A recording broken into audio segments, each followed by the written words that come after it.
wabarakatuh. Selamat pagi anak-anak.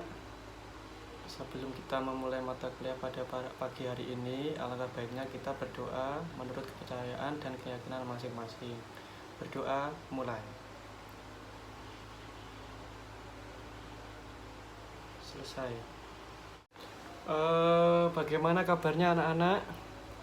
Semoga sehat dan jangan keluar-keluar dulu, karena kita juga mengetahui kondisi saat ini di Indonesia sedang diserang oleh virus corona. Jadi kita harus mentaati peraturan pemerintah supaya kasus ini cepat berlalu. Baik, anak-anak, sebelum kita mulai pelajaran, alangkah baiknya saya apresiasi terlebih dahulu. Agung Oka Sang Kakara, Alfian Nabila, Alma Ainur Rizky, Anissa Nur Fadila, Aprilia Wulandari. Oh, ini anak sudah keluar ya, saya kurang tahu, maaf. Bima Hayu Pratama, Cindy Purnamasari, Kusnul Khotimah, Divan Septiani. Kemana Divanis? Divan kemana Divan? Oh, belum datang ya, belum muncul ya. Terus Dita Afifa, Dina Rosida Munte, Ervina Rizky Wahono, Ersa Triyoga, Ervina Intan, Fepti Andini Dwi Rosita,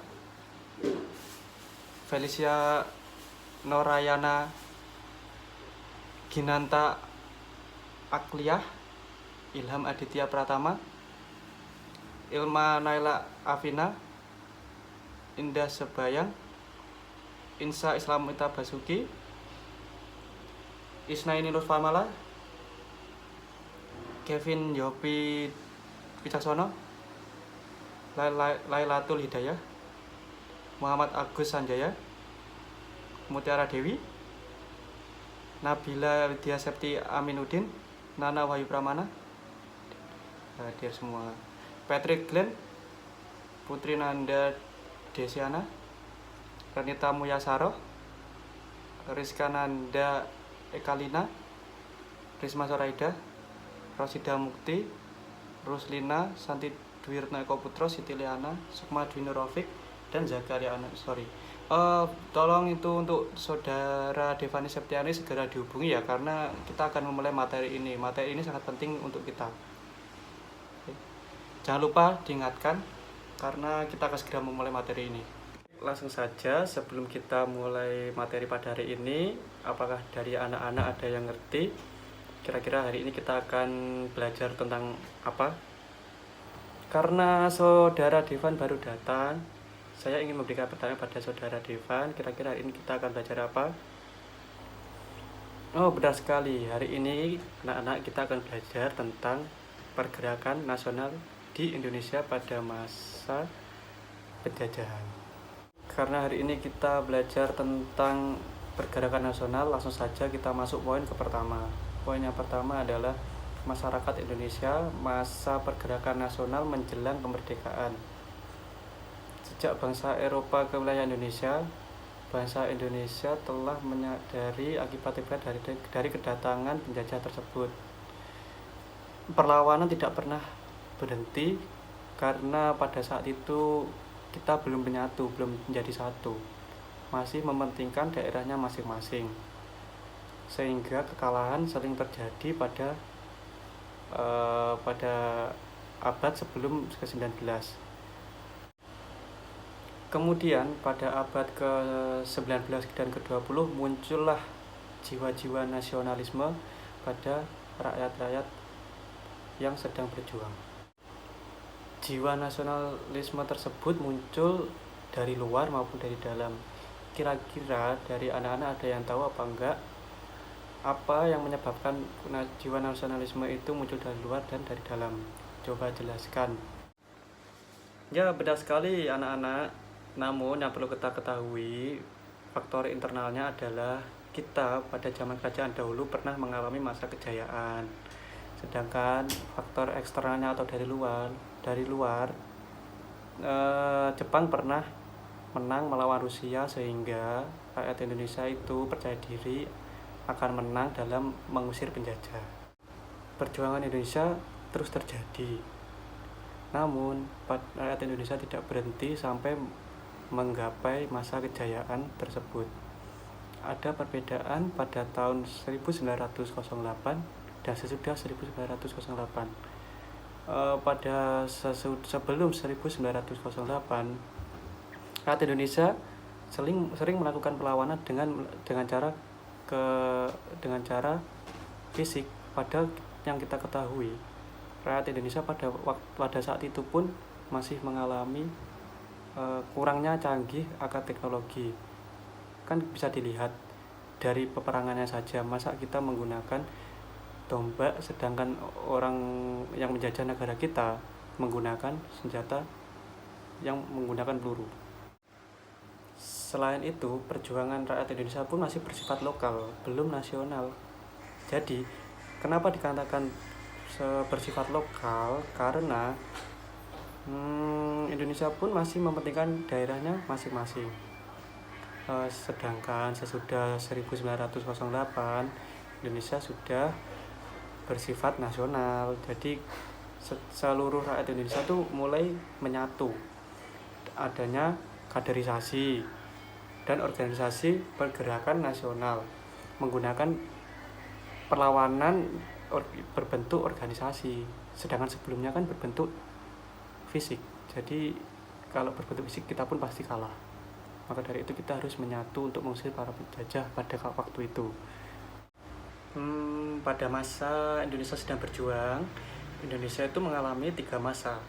Yang pertama adalah masa awal, yang kedua masa moderat, yang ketiga adalah masa radikal.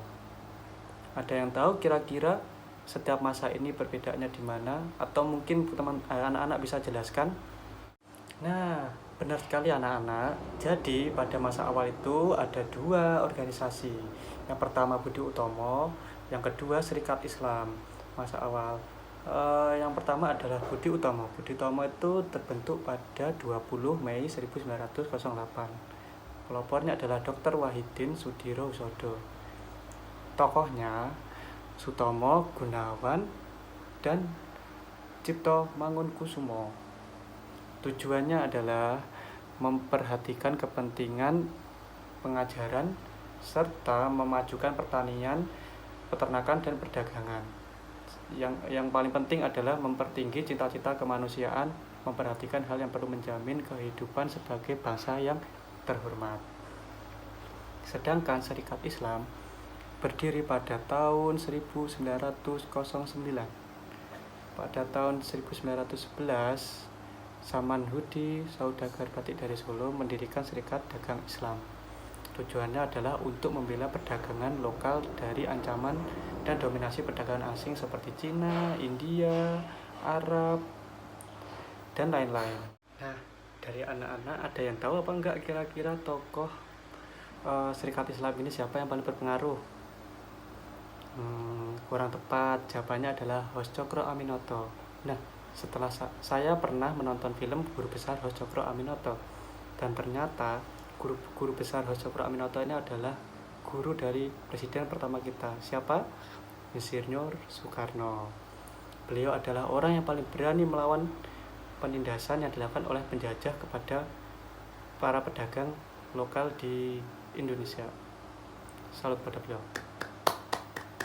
Nah, anak-anak, selanjutnya kita masuki masa moderat. Masa moderat ini adalah organisasi seperti Indische Party.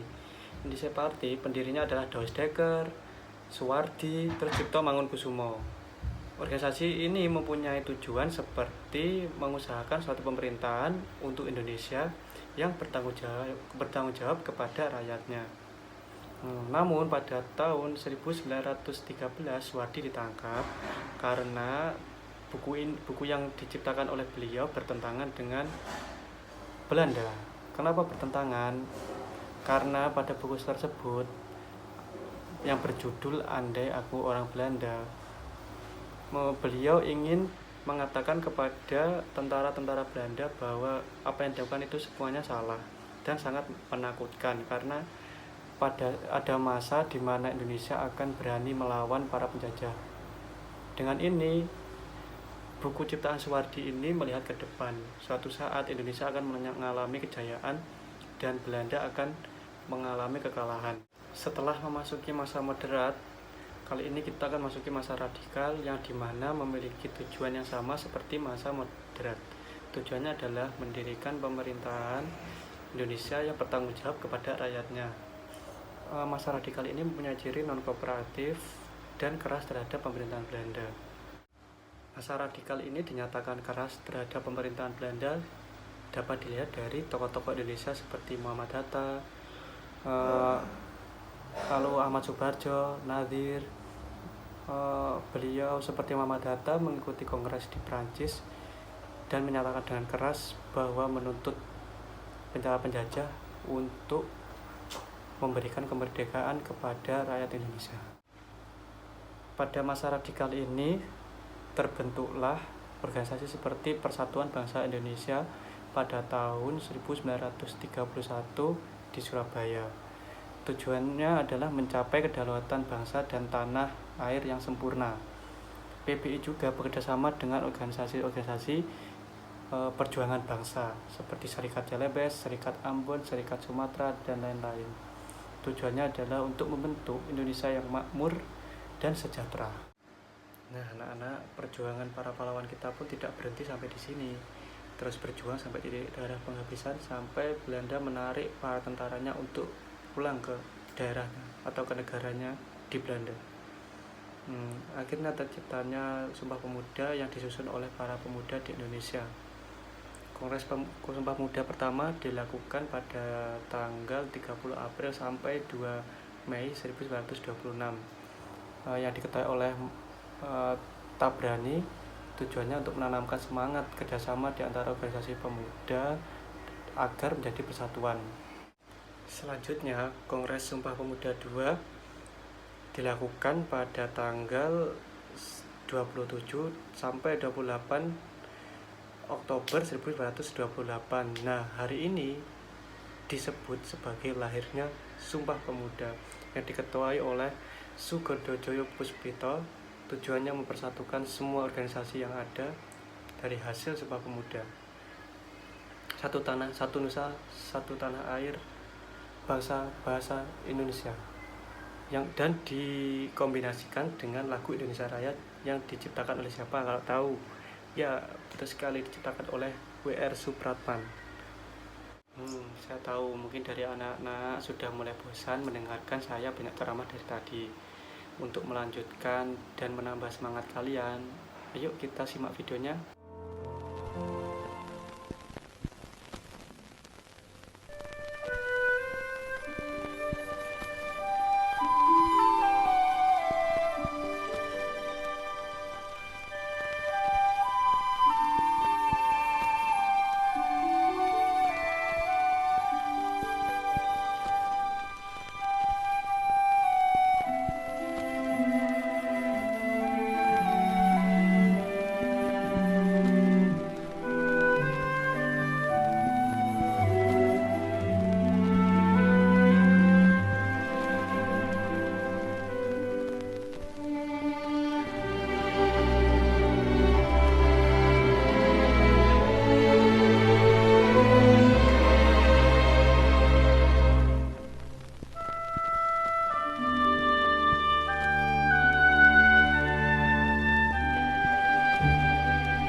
kembalikan kepada Tuhan. Sebab kita tidak bertujuan bernegara hanya satu windu saja. Kita bertujuan bernegara 1000 windu lamanya. Bernegara buat lama-lamanya. Terbatu Immobilio. Sekali merdeka, tetap merdeka. Merdeka, merdeka buat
Gimana videonya, menarik kan? Ya, dari anak-anak kita harus belajar dari para pahlawan kita. Kita bisa melihat dari kondisi saat ini, Indonesia sedang diserang oleh virus yang bernama Corona. Para pahlawan kita pun dijajah selama 350 tahun oleh penjajah. Itu pun adalah hal yang sangat menyedihkan karena tidak sebentar, karena sangat cukup lama. Kita bayangkan saja umur kita pun mungkin sampai 100 tahunan lah ya, mungkin itu pun 350 tahun dijajah. Maka dari itu kita kan sekarang harus betah di rumah aja, karena kita membantu pemerintah dalam menyelesaikan kasus corona ini. Selain itu, di situ diajarkan bahwa yang mengikuti Kongres Sumpah Pemuda itu berbeda agamanya, ada Islam, Hindu, Kristen, Islam, Konghucu, dan lain-lain. Dari situ kita harus merangkul semua agama. Dari anak-anak jangan sampai mendiskriminasi teman yang berbeda agama atau berbeda kepercayaan dari kita.